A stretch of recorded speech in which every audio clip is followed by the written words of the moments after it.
Hi, everybody, and welcome to Everyday Hockey, Episode 8. Today on the program, Dale and I. Hey, Dale. Hey, how's it going? Good. We're gonna talk about NHL trade deadline, which is a thing for you because I know you've got some pet peeves with the goaltending situation in Edmonton.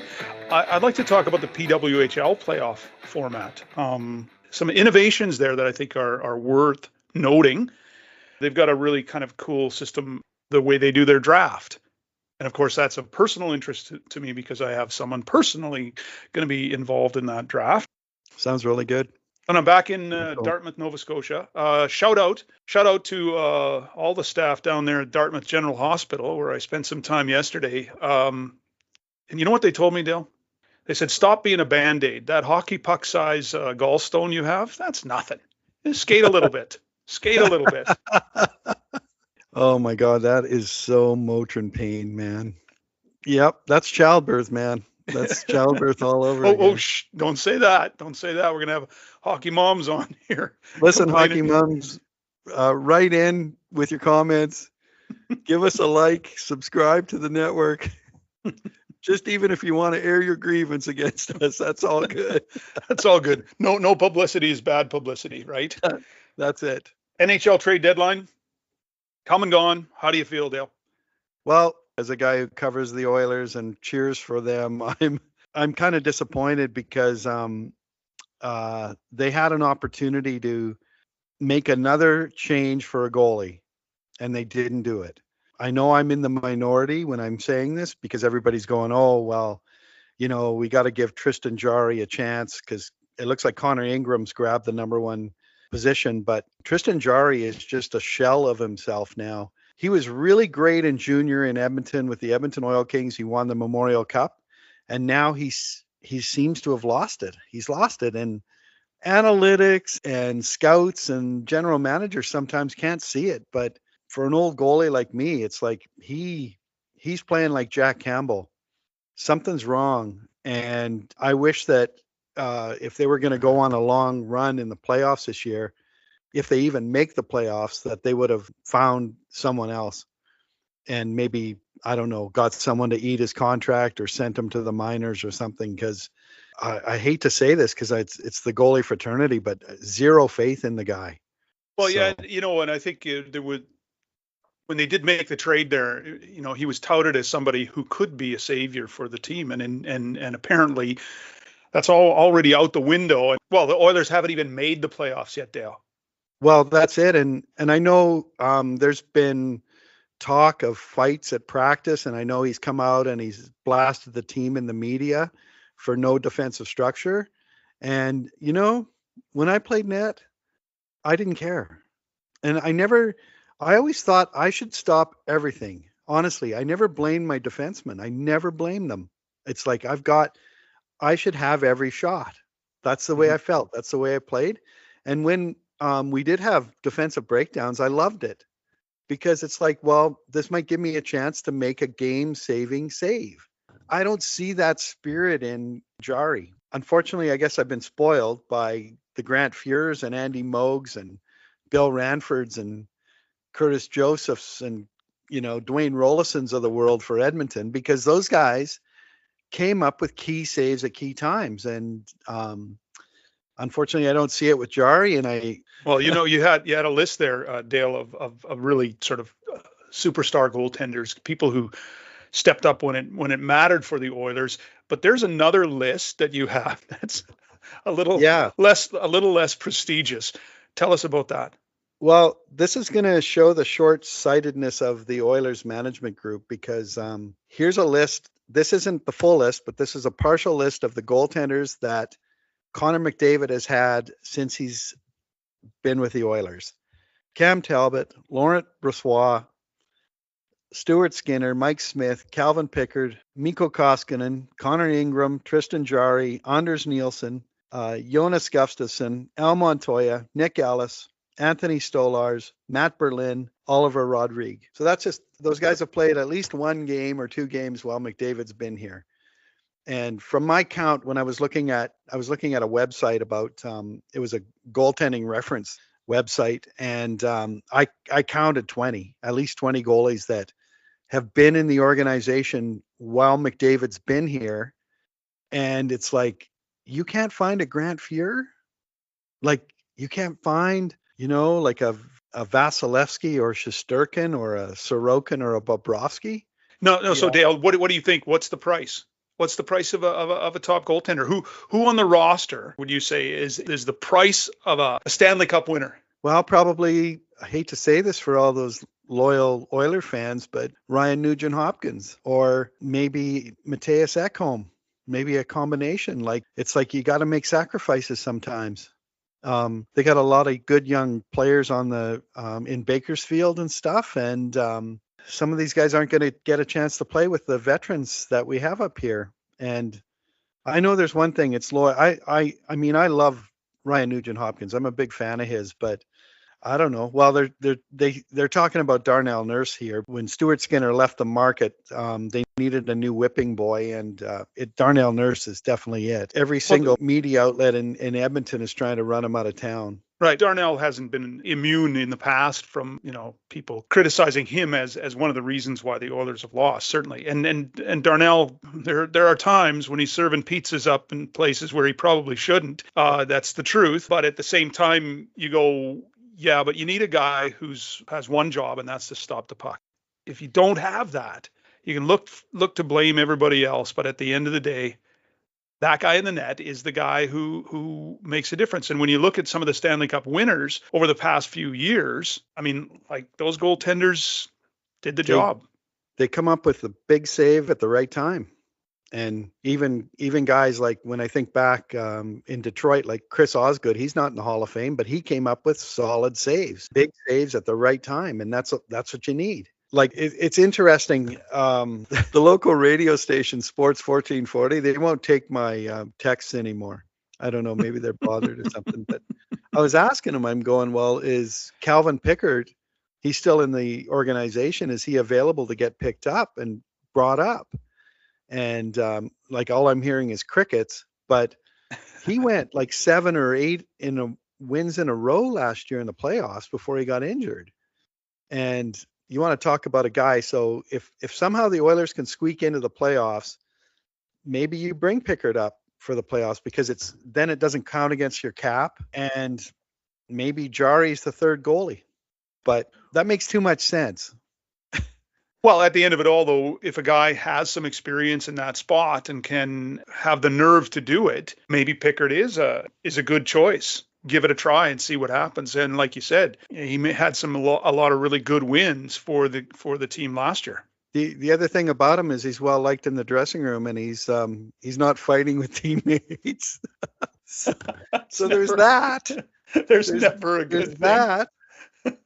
But, have an attitude like Patrick Waugh. It's funny you should say that, because I was watching some Patrick Waugh highlights from like his first or second year, and oh my God, man, I'm not a Patrick Waugh fan, because he used to call his defenseman out, even as like a rookie. He's so cocky. I'm like, what are you doing, man? Like, shut your pie hole, dude. Just play the game. Play the game. Well, I know Erica's played with goaltenders as well who have been like that, and she said it's particularly annoying when after every goal that goaltender takes 2 steps out of the crease and just looks and stares somebody down and says it's your fault. Well, really, at the end of the day, stop the puck. Stop the puck. That's your job. How's the playoffs going for her?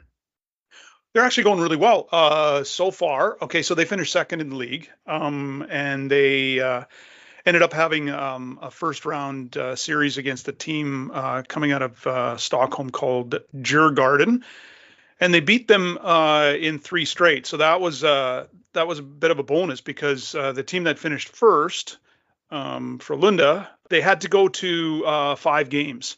So they went five games. So they took them right to the end, and so it was exciting for us to watch, to see that the top team, which won the league last year, was battling it out against the bottom team, and so we were pretty excited about that. And then so now they're moving on. They're playing a team called Brynäs, And Brynäs is located about 170 kilometers north of Stockholm, and then Erica's team is about 900 kilometers north of Stockholm. So it's actually a shorter flight than they have had in the past, and they fly to all their games, which is Wow. really a bonus Yeah. for her team, because there's a few of the teams that spend a lot of time on the bus, and so they're off to Brynäs to play the second round.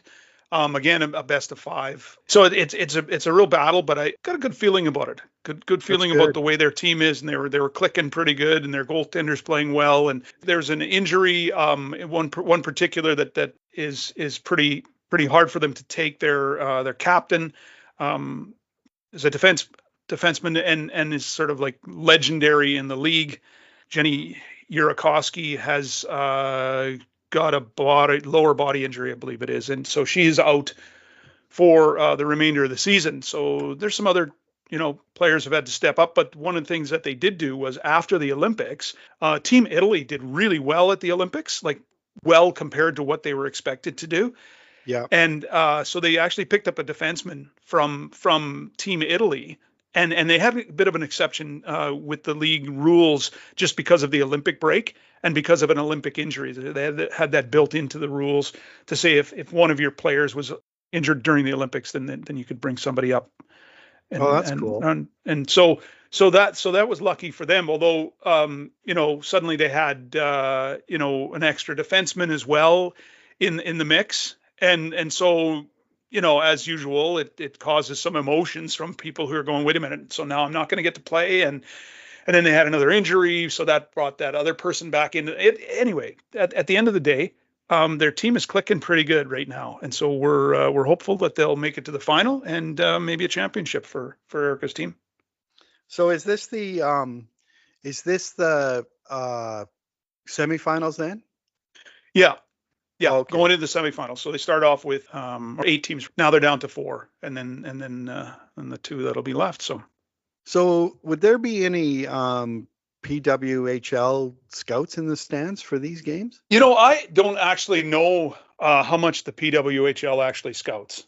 To be Yeah. honest with you, Dale, I think as has been very common with women's hockey in the past, they kind of go based on stats, and they kind of go a little bit based on well, what does your NCAA pedigree look like, and that's a big thing.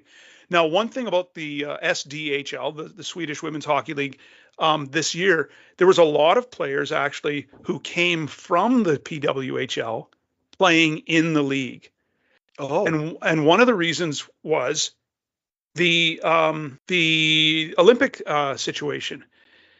So a lot of players who were playing in the PWHL found themselves getting not that much ice time because the okay. emphasis has really been on Team Canada, Team USA players. Yeah.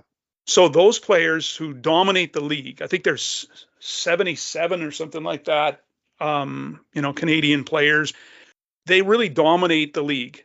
And so if you're a player from Sweden who was playing pretty good, in Sweden and, like was one of the top players, suddenly finding yourself on fourth line, not seeing very much ice time at all, then what do you want to do?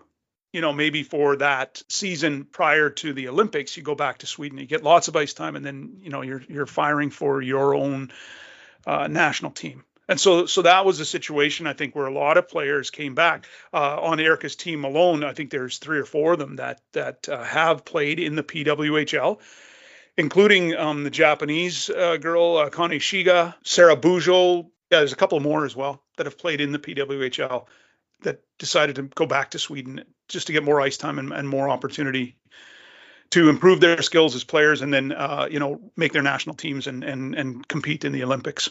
So Wow. That's cool. That's interesting. That makes sense. That it sounds a lot like the young forwards that the Oilers bring up, where because of McDavid and Draisaitl, they hardly get any ice time. Some guys, and it's actually been a recent revelation because last year Victor Arvidsson played in Edmonton and couldn't score, was scratched, and this year it looks like he's going to get close to scoring 30 goals with Boston. Yeah. So there you go. Ice time and opportunities, eh? That's Yeah. a huge thing. What I did want to talk about though today, Dale, is the PWHL and their player playoff format Yeah. and the things that they do. And I think, being a new league, and not just, sort of like some minor league that doesn't mean anything. I feel like the PWHL has got some sort of innovative ideas. So let me just talk about a couple of things.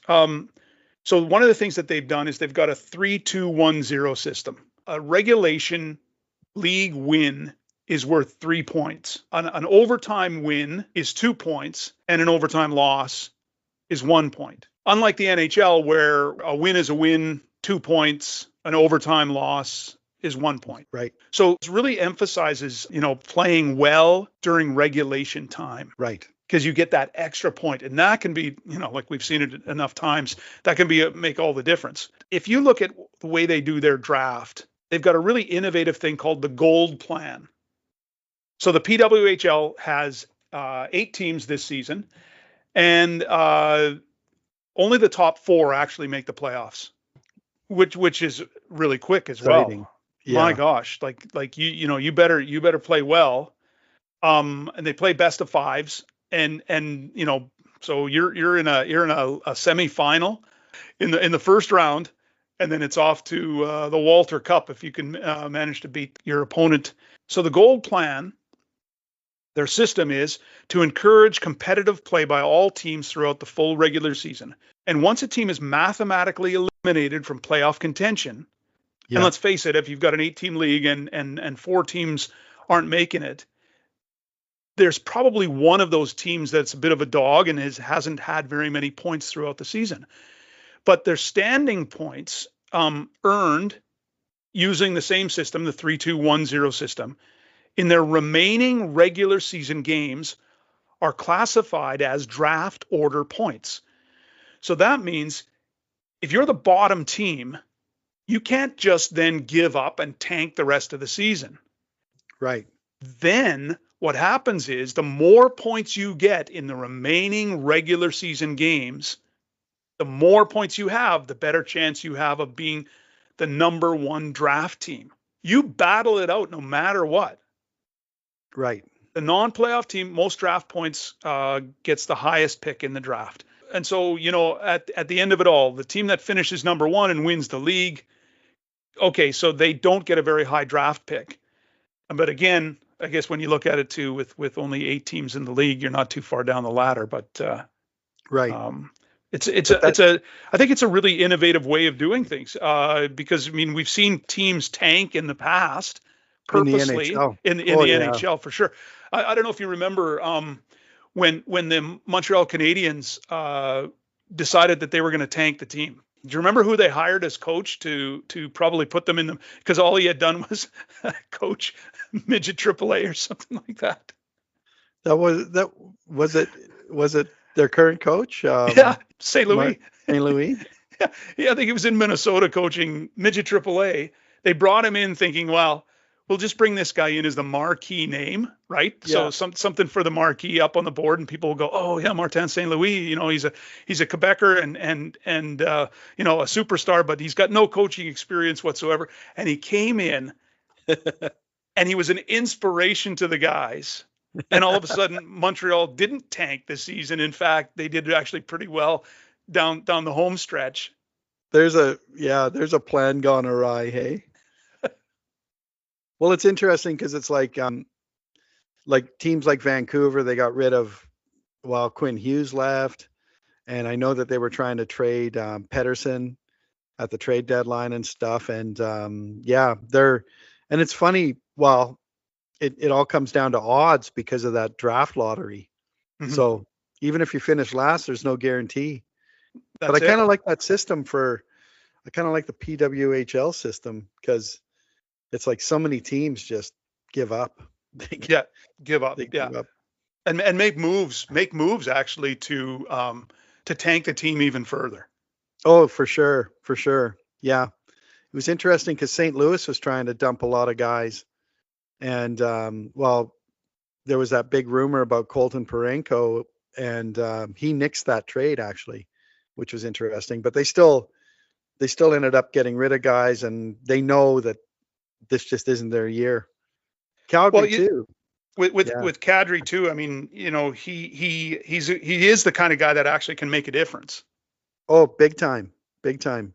I watched his first game back in Colorado, and they gave him a standing ovation, and he got an assist on McKinnon's first goal, and he was a difference maker. They even had him because the game went to overtime against Minnesota, and he was one of the 3 shooters in the shootout. So there you go.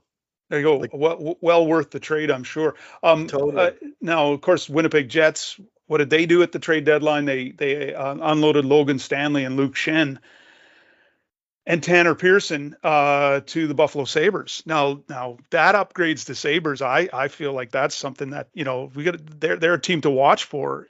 Like they're a dynamic and like fast and for the first time in. So. It's like I don't know how many years.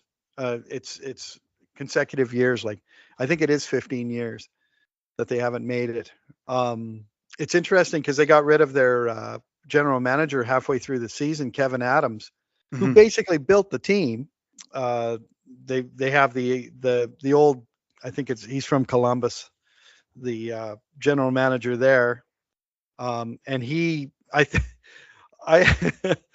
everybody's going, wow, a light switch turned on, because that's when the team turned around. But somebody mentioned in the media, and I heard this, they said, well, do you not think that the new general manager walked into the dressing room or had meetings with the players and said, hey, listen, either you get your crap together or you're gone.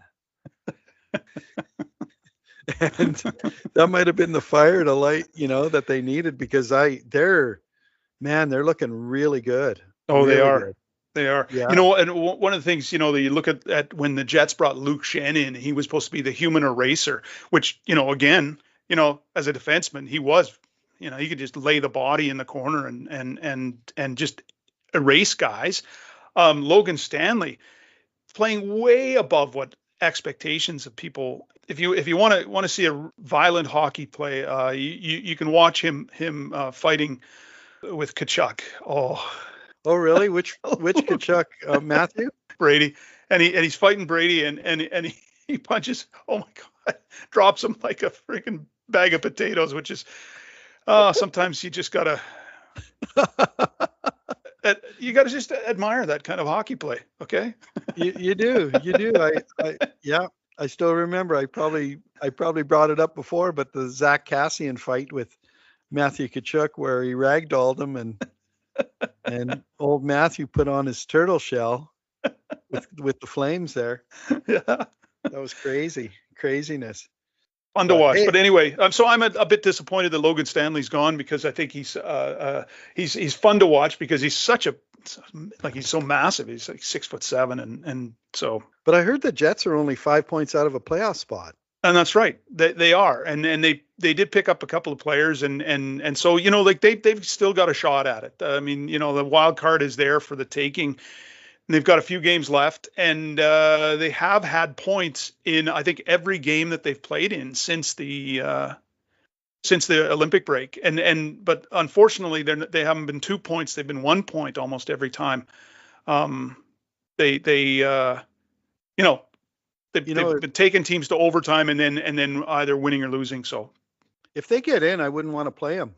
Like, versus the difference of last year, like the President's Trophy winning team. To me, it's like, if they get in, it's like, holy crap, whoever plays them is going to have their hands full. Somebody would underestimate them. I think that's where the surprises come. Like all of a sudden you're 2 games down in a series where you thought you'd be 2 games up, and then all sorts of doubt starts, sneaking into your mind, and the other team sneaks out another couple of wins, and boom, you're golfing before you know it. Well, I think it could really happen with Colorado this year. They got a great team, and they've been playing incredible all season, but they've got a tough go getting out of their division. Like a great team between them and Dallas and Minnesota. One of those 3 teams is going to lose out early. It's too bad, because they're 3 of the best teams in the NHL.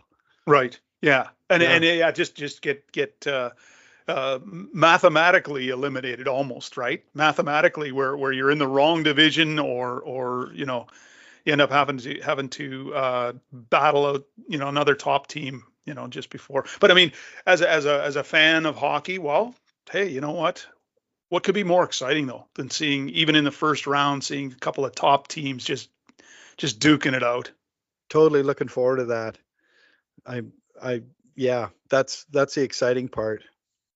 But I wanted to give a shout out to a couple other playoff rounds with some old teams I played on. I've been checking the scores. The Vermilion Tigers, my old junior B team, are now in the finals against the Lloydminster Bandits.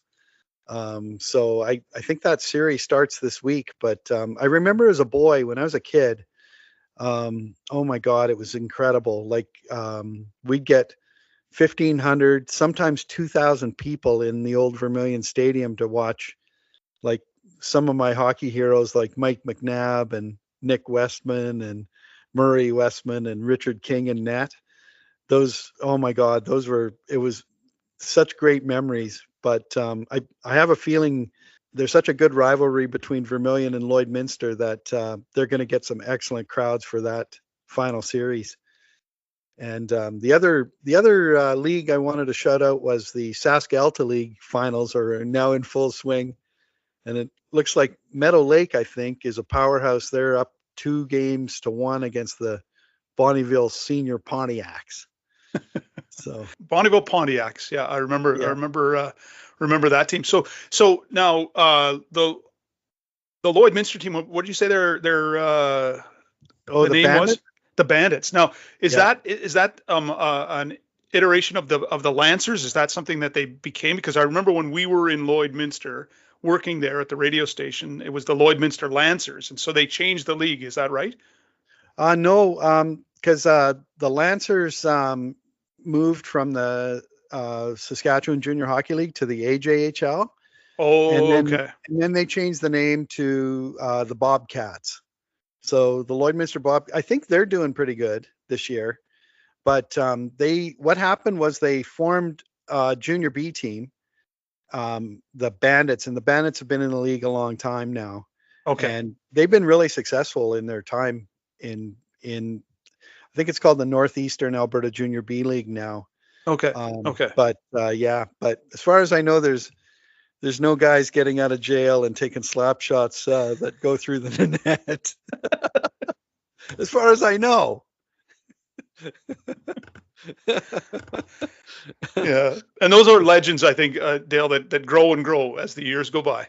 They really do. But one thing about my growing up, the Vermilion Junior B Tiger team, there were a few guys. One team that they ended up winning the provincials, and they had two guys off that team, John Paul Kelly and Miles Harco, that ended up going to the NHL off that team. So pretty good hockey. Pretty good hockey watching. Yeah. Just a reminder, right? The dream is alive. The dream is alive. There's plenty of examples of guys who have gone on to great things just because they never gave up, right? They didn't mature early. They didn't mature early, and they didn't get the opportunities thing. And then all of a sudden, they started to put it together later on in their sort of minor hockey careers. And suddenly someone said, "Hey, actually, this kid is pretty good. What's going on? How come we missed him?" Makes me think of two guys, Cale McCarr Mm-hmm. and Mark Messier. Mm-hmm. Both got drafted basically out of the Alberta Junior Hockey League. So tier 2. Mm-hmm. Some scouts saw something in them. And obviously that scout was brilliant because both players are superstars. And here they were, like, they weren't playing in the Western Hockey League, which is, the obvious. But here they are in tier 2 junior, and they go on to such great careers. Jerome McGinley was like that too. I thought Jerome McGinley was undrafted and in the WHL and all that kind of thing, and eventually got found as well. He might have been, yeah, because he ended up in Kamloops, I think, Kamloops Blazers. Mm-hmm. he eventually ended up. But yeah, no, there's another guy. Well, his son now, there was a lot of talk at the trade deadline. I think Utah has his son. And a lot of people, I was looking online, a lot of people from Calgary were saying, pull the trigger, make the trade, bring Iginla, the second generation Iginla back to Calgary. But I wouldn't want that pressure as no, I think that would be really a difficult thing for a young guy to live up to, especially with Jerome. You know, I recall watching an NHL game way back in the day, and I was in the Saddle Dome, and I was way up high, way up as high as you can get. You know, so there's these little ants down on the ice down below skating around. Yeah. But one thing I did notice was as soon as Iginla hit the ice, it was like the whole pace of the game picked up. All of a sudden, everybody was moving faster. Everything was just bang, bang, bang, bang, bang. Just because Iginla stepped on the ice and he picked up the pace. You know what? I noticed. It's interesting you say that, because I noticed something very similar back at the old Rexall place. When he got on the ice, it was men against boys. Like it just was like, wow. Like I was watching him and I'm like, wow, why can't Edmonton get a guy like this guy? Like this guy is unbelievable. And he had that presence about him, that kind of aura. But it reminds me of my very first Western Hockey League game was when you and I had worked together at Q92 in Regina. I went to my first game, my first Western Hockey League game, and it was the Regina Pats playing Joe Sakic was on it was the Swift Current Broncos. And so before that, I had been to quite a few games in the Edmonton Coliseum, and I'd seen Gretzky up close, and I'd seen Messier, and I'd seen them up high, the way they do their patterns and the way they make their passes. And I remember watching Sakic that night, and I could not believe how great he was. I was floored. I don't know if I was with you at that game or not, but I remember just saying, this guy is going to be unbelievable. And he was. You could tell, like, he was making passes, like saucer passes over 3 sticks, hitting a winger. He was just so good. Just that kind of skill level, right? Yeah. Yeah. It reminds me of there was a great guy in the Western Hockey League, a goalie, that I saw for the Kootenay Ice named Dan Blackburn. He got drafted. He won a Memorial Cup with Kootenay. And I actually went to visit our buddy Jeff Hollick up in the play-by-play booth. And I was watching him. I was watching Dan Blackburn, and I had never seen a goalie go side to side, post to post as fast as him. I thought, this guy is unbelievable. And then he gets to the NHL. He hurts his shoulder. He tries to come back, can't make it. And so that opened the door for Henrik Lundqvist, because if Blackburn would have been there, Henrik Lundqvist might not have been playing with the Rangers. So crazy. Weird the way things happen. It is. It really is. It is. Well, that's another episode of Everyday Hockey. Dale, episode 8 already. What the heck? A snowman? We seems like we just started. Now we have a sponsor. Yes, we do. Thanks again to our sponsor, Angus McMillan of ASAP Windows and Doors. You can visit their website at asapwindows.ca. And you can also email Angus at asapwindows.ca and ask about the Everyday Hockey Special. Everyday Hockey Special for those of you who live in central Alberta or northern Alberta. I think ASAP Windows as soon as possible would be a good thing for you, because your weather's cold there and you need windows and doors. Yes. We had a crazy wind that blew everything down, and all I was thinking was the town of Blow Me Down, Newfoundland, because everything was lying all over the yard. See you next week. All right. Have a good week. This has been Everyday Hockey, episode 8. We have a website, everydayhockey.ca. Our website specialist, Dale, will post lots of stuff on there, including some links to the articles that he writes for thehockeywriters.com. If you have a comment or maybe a critique you'd like to share with us, well, our email address is everydayhockeypodcast@gmail.com. And we have some pics from our episodes uploaded as well by our good friend Everett A. Hockey. Everett, like the Everett Silvertips, A, and Hockey, Hawkey. Check us out on Facebook. Talk to you next week.